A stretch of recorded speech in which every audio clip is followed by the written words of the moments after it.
One corner is near the Methodist Church at the Confederate statue. That's the southwest corner. One corner is at the now bus station, the Farmville area bus. It is near a manhole cover in the street, South Street. That's the southeast corner. Then the northeast corner is not at the Appomattox River.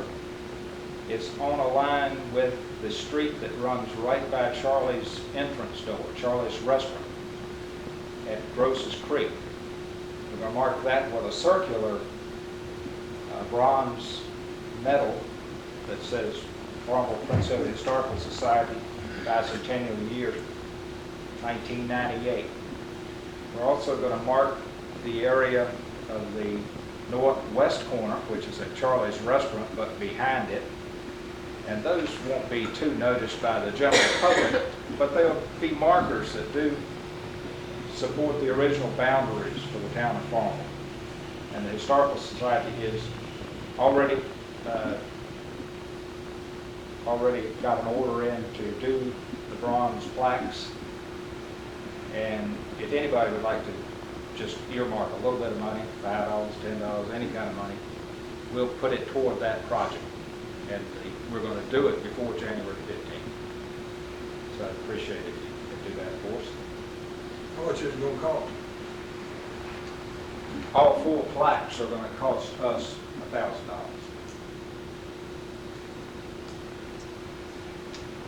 Now we do have one person that is volunteered to give one. So it's actually going to cost us about $750. What's the original acreage, or what's the original I acreage? think it's 50 acres. What's 50 acres? Right, brother? I think it's 50 acres.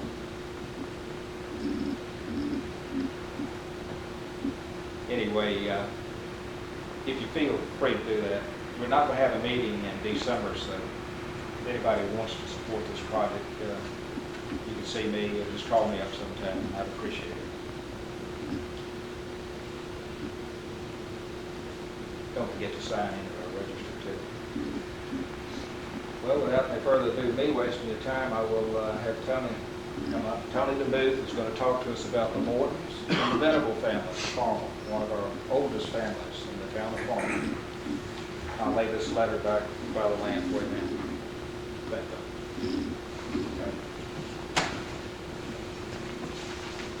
you. First, the disclaimers. I'm not an expert in this field. We have the Woodson family well represented by the Slaytons here. We have the Holiday family well represented by my Aunt Emily. We have the Mortons very well represented by Mr. Osborne. And I think they can answer your questions. Don't need those Ms. Bolt. What's upside? Ms. Bolt, my apologies, my apologies. Ms. Bolt. I gather information, she writes it down. Oh, okay. She's got a whole lot. Like I said, I'm no expert. What we're going to do is have some fun here tonight. Questions you may have, if I can't answer them, we'll defer them to our panel of experts out here.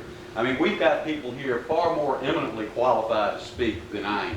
I just got railroaded into this deal. So if you've got questions, you know, bring them up.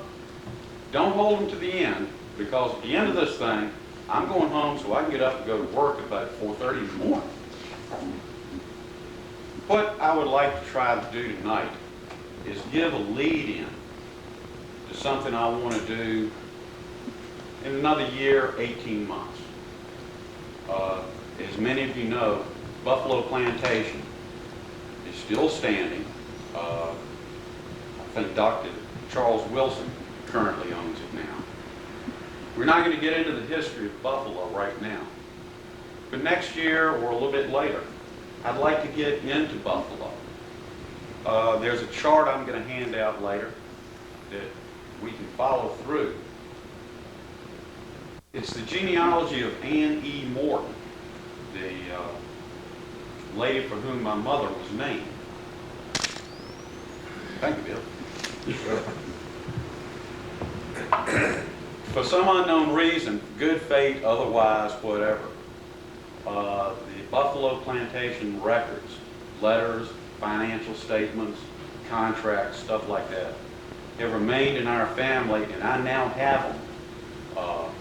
And I'm going through them, trying to catalog them, find out what life was like during the days of Buffalo, and try to give us an insight of what we can carry to the future from what we learned from the past. We do know that there were hard times during those days.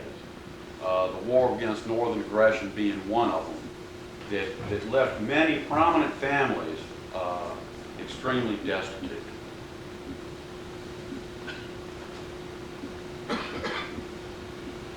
In the early 1800s, late 1700s, I don't care if you went to social function, religious function, political function, hog killing, or what, you couldn't swing a dead cat by the tail without hitting at least 4 Venables, 3 Mortons, a world of Woodsons and Woms, not to mention a couple of Carringtons and Flournoys.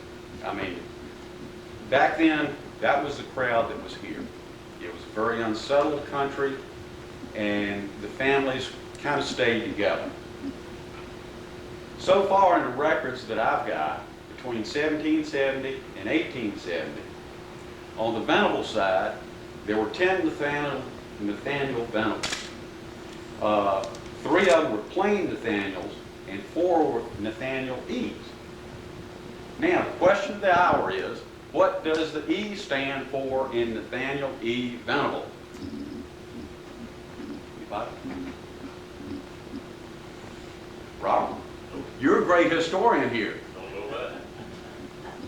Hmm. What's the Douglas? Ms. Bolt? No, you said a word before that. Nothing. The E didn't stand for anything. There were so many Nathaniels floating around that to be, you know, hey, I don't want to be Nathaniel, I'm going to be Nathaniel E. So that was a tradition that came on down. And we ended up with 4 Nathaniel E's. There were also 3 Samuel Woodsons, 10 Elizabeths, 16 Marys, and 5 Marthas. Now the Mortons, they were a little bit more conservative, shall we say. During that period, there were only 6 Johns, 6 Josephs, 4 Marys, and 1 each Hezekiah and Obadiah. I've got some charts that I'm going to pass around, and don't think that I'm going to go through all these papers by myself. Good pass before we start. Would you be kind enough? Be glad to. Would you be kind enough? What I've done is drawn up well, I let my computer draw it up, an ancestry chart going from Anne E. Morton, the eldest daughter of Jacob Woodson Morton and Mary Jane Venable. Back 6 generations. Paper would not allow going back any further. And I've got the cheat sheet up here. But while we're having these distributed, there's one Venable in particular I'd like to make note of, and that was Charles Scott. Charles Scott was the son of Nathaniel Lee and Murray Embry Scott.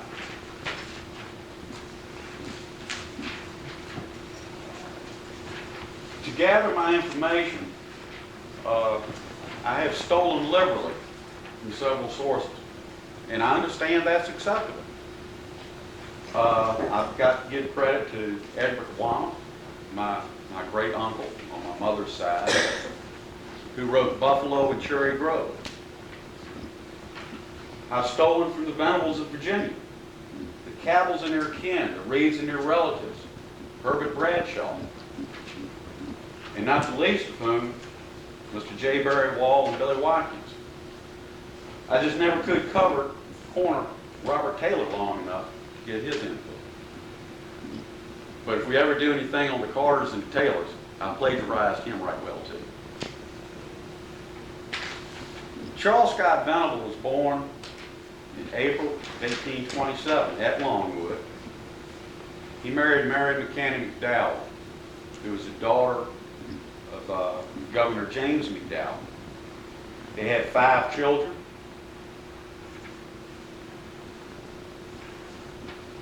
He went to the University of Virginia, the University of Berlin and Bonn. He was professor of mathematics at Hampton-Sydney in 1846, professor of math at the University of Georgia in 1856, and a professor of astronomy at the University of South Carolina.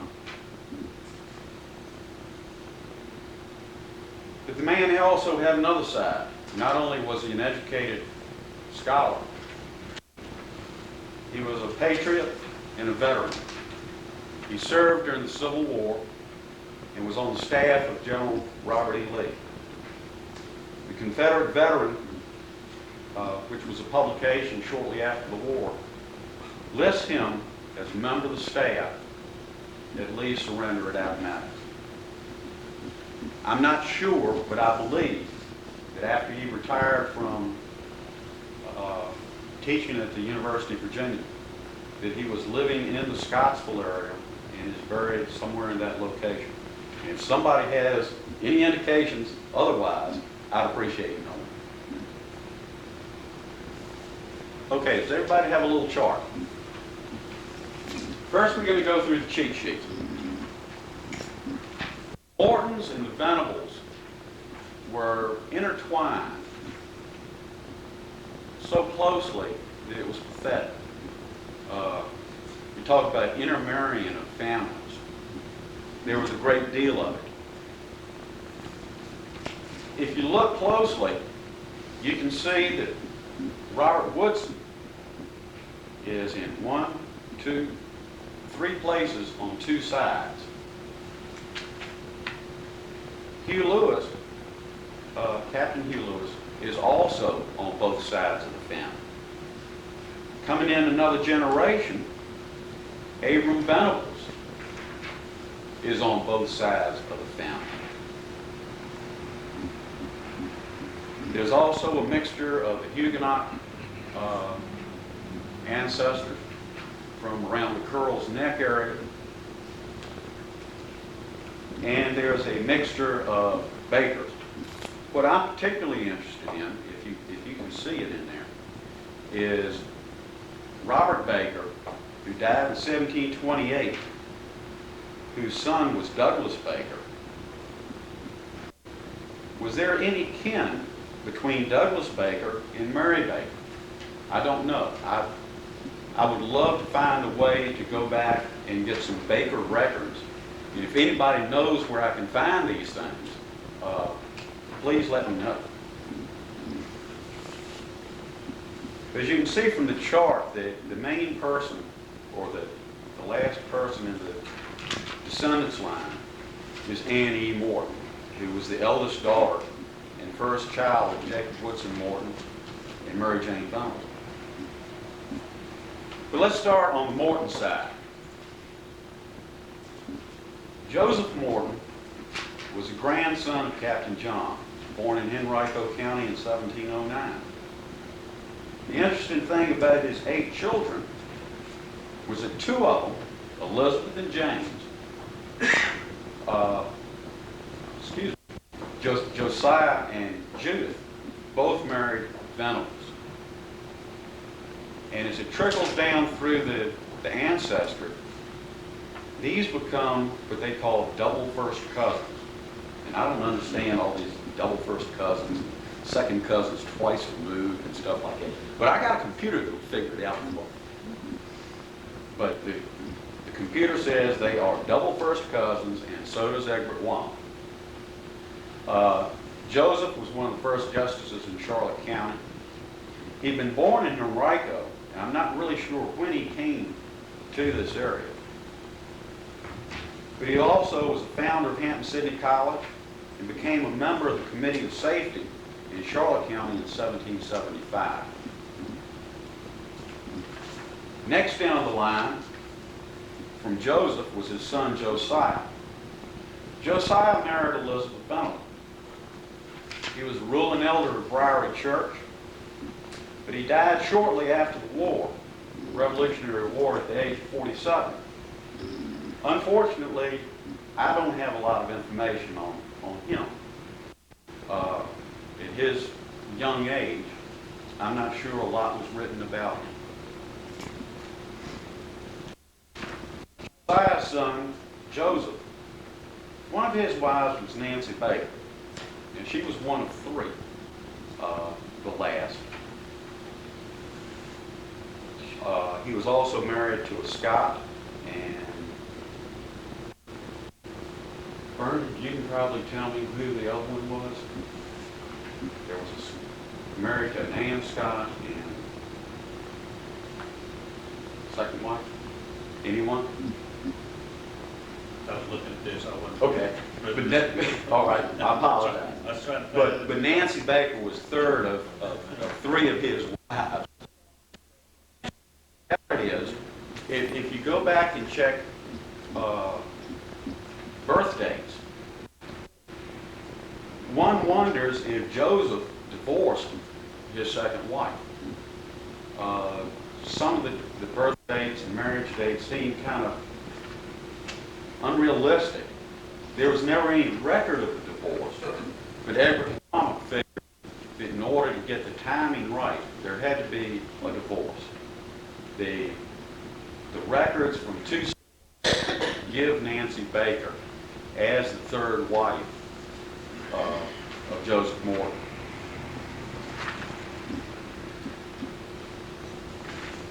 Joseph and Nancy gave birth to their son, Jacob Woodson. And I will speak of Jacob Woodson more in a little while.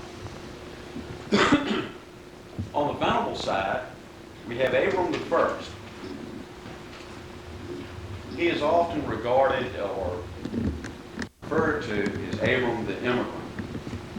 And you'll notice that the name is spelled with an S. Originally, when the family came over from Europe, it was Venables. When and exactly who tried is still a point of conjecture. We don't really know. But he had come from Barbados, southern seas, about 1685. It's also interesting to note that Captain Hugh Lewis, whose daughters Elizabeth and Abadiah into the family, also came from Barbados. What year, we're not exactly sure. But the Buffalo Mortons were descendants of Abram Venable, who resided in the New Kent County area in 1687. Abram's son, the second, we're not really sure when he came to Prince Edward County. He was born in 1700 in New Kent County and married Martha Davis, who was a Quakeress, the daughter of Robert Davis and the aforesaid Abadiah Lewis. What little we know from Abram II is probably will. It's recorded here in Prince Edward County in 1768. He makes mention in his will that as a trustee, he wants to have his friend, Mr. Patrick Henry. And Patrick Henry, as we know, was over in the Red House area. Also through this line from Martha Davis is what we know as the Floyd tradition that I get from the Cabell ancestry line. It traces the Nathaniel Davis line in Nikiti, who was a Powhatan Indian. So our ancestors came over on the boat, and some of them were here to meet them. James Venable, son of Abram II. Apparently James didn't like Prince Edward County too much, because they took off and went out to Kentucky. Now, why anybody wants to be a Kentucky wildcat is beyond me, but they went out there. They went to Shelby County, which is about between Louisville and Lexington. At the same time, or in a similar area, a group of Mortons also went out. They settled in an area around Owensboro right now. They had a little town out there called Morton's Gap. And if you can get a Kentucky map that shows all the little crossroads, you can go out there to that part of Kentucky, and Morton's Gap is still on the map. And where is Jack? There he is. Jack, can you tell us what group of Mortons went out to Morton's Gap? And when they went? When Morton went, and why did he go? Because he was a revolutionary war soldier, and he gave 5,000 acres of land. He had a good reason for going. I'm not sure 5,000 acres of land hadn't been moved, okay? Well, it was a good drawing God. It was. He left Farmville and took all but one of his sons. Farmville first murder. Went. Now that you took it from that. Like I say, I defer to the Morton expert. No, the land thing fascinates me, and of course, like Scott's Green was named, that's Quinn's home. Scott's Green. Venables got it late. You're doing very well, sir. No, that's all right. I don't put you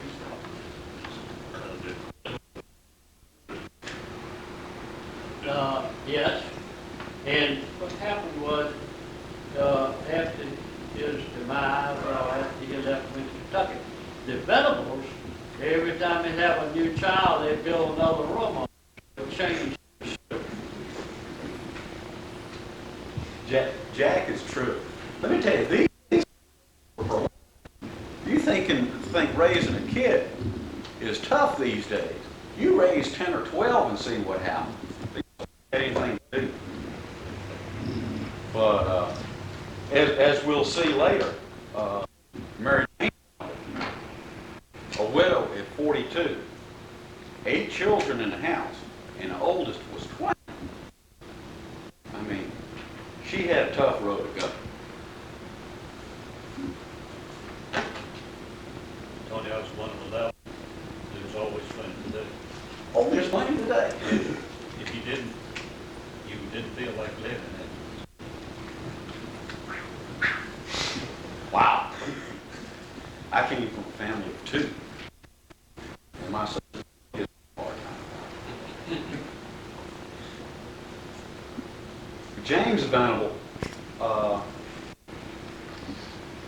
he was a justice in Charlotte Courthouse. He was a ruling elder and trustee of the Bowery Church. He was a founder and charter trustee of Hampton Sydney College. And at the age of 62, he went to Kentucky. He died there in 1814. I think if I had been 62 years old, I'd. But, like I say, there's a good drawing card out there, right, Jack? That was a good one. Tony, after you get to be 62, you don't feel old, you know. Hey, I'm standing up here struggling with bifocals, and I've got experienced people out here that can teach me something. I just hope that the man upstairs blesses me that long. One of Joseph Venable's son, James Venable's son, who really comes in, was Joseph M. Venable. Was the first son that James and Judith Morton had. And for some unknown reason, he decided to go to KY too. Here we go with another land incentive. And there are good things to be said about land. The good Lord's not making and what land the early settlers had and what we have now should be held dear. There's a lot of rural growth and urbanization.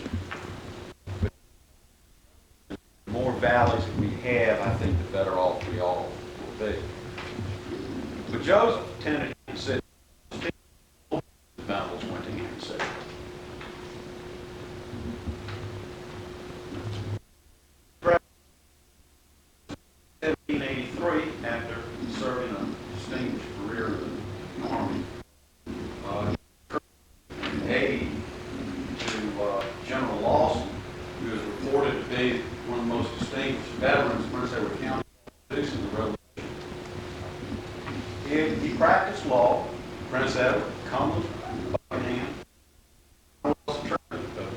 Prince Edward and Charlotte County.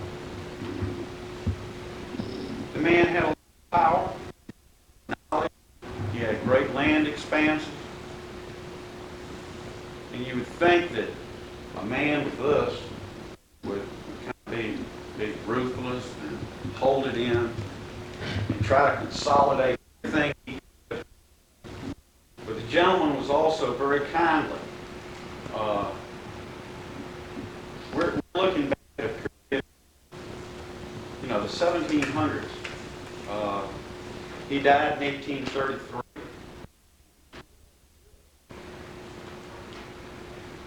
And when I read his will,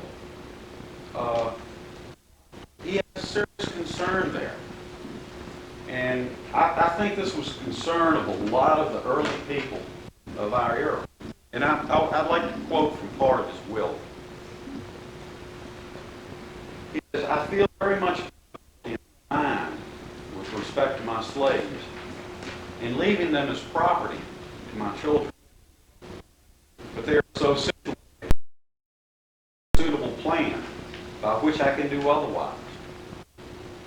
I recommend the benevolence of my children that by distributing, none will be separated from their wives or their husbands."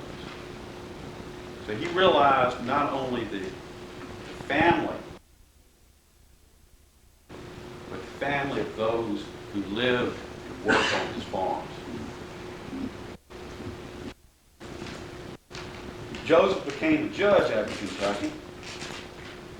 He sat on seven. And then decided he was going to have to come to Virginia. Mary Jane, he got married. And the reason Mary Jane was in Virginia